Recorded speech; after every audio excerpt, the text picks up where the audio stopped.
Have you ever been asked by God to take a step when you couldn't see the next one? To leave behind security, certainty, and sense and walk into the unknown?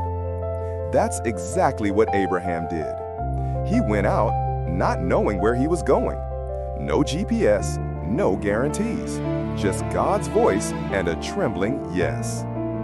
Sometimes faith isn't about knowing the destination, it's about trusting the driver. Picture Abraham in Ur, a thriving city, comfortable home, familiar faces. Then one ordinary morning, heaven interrupts.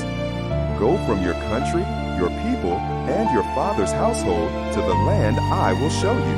Genesis 12:1. No map, no explanation, just a promise. Every logical voice said stay, but Abraham packed his tents, kissed familiarity goodbye, and walked toward a word, not a location. Faith always looks foolish at first, until God fulfills what he whispered. The desert was long, nights were cold, the stars were silent, but every step was guided by invisible direction.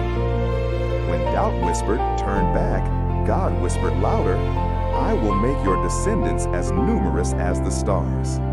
Abraham didn't walk by sight, he walked by trust. That's faith, walking through uncertainty with divine assurance.